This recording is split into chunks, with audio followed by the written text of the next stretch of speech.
লোকসভা নির্বাচনের দিনক্ষণ ঘোষণা হতে আর খুব বেশি একটা দেরি নেই। ইতিমধ্যে পাহাড়ে এডিসি এলাকাগুলোতে সংগঠন বিস্তারের মনোযোগী হয়ে উঠেছে ভারতীয় জনতা পার্টি।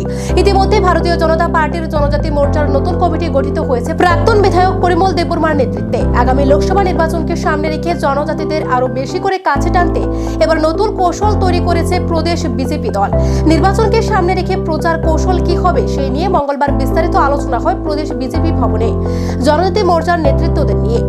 এদিনের এই আলোচনা প্রসঙ্গে প্রদেশ বিজেপির সভাপতি রাজীব ভট্টাচার্য বলেন, এডিসি এলাকায় দলের বিস্তার যথেষ্ট আশাব্যঞ্জক। জনজাতি সংরক্ষিত 20টি আসনের মধ্যে সাংগঠনিক বিস্তারে কোনো ধরনের খামতি রয়েছে কিনা এখন সেটা খতিয়ে দেখা হচ্ছে।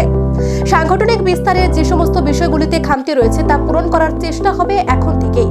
তাছাড়া জনজাতি এলাকাগুলোতে রাজ্য সরকার এবং কেন্দ্রীয় সরকারের বিভিন্ন প্রকল্পগুলোর সুবিধা যাতে দ্রুত পৌঁছায় সে ব্যাপারগুলোও রাজ্যের জনজাতি মোর্চার নেতৃত্বরা প্রতিটি এলাকায় ঘুরে ঘুরে খবর নেবেন।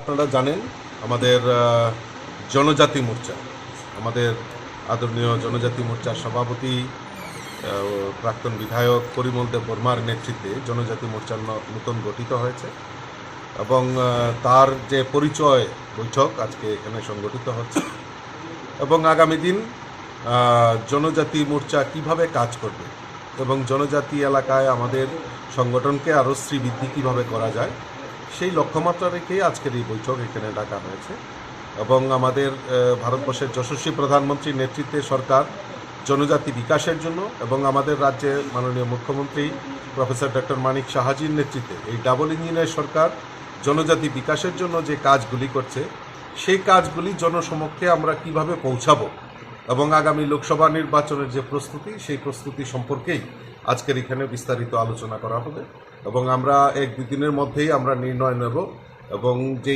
এসটি 20টা সিট রয়েছে সেই 20টা সিটে আমাদের ইতিমধ্যেই আমরা 1 দিনের জন্য 5 দিনের জন্য আমরা বিস্তারক পাঠিয়েছিলাম। তাদের রিপোর্টের উপর ভিত্তি করে যেখানে যেখানে আমাদের ঘাটতি রয়েছে সেই সমস্ত জায়গায় ঝাঁপিয়ে পড়ে সংগঠনকে আরও কীভাবে শক্তিশালী করা যায় সেই লক্ষ্যমাত্রা রেখে আজকের এই বৈঠকে আলোচনা করা হবে।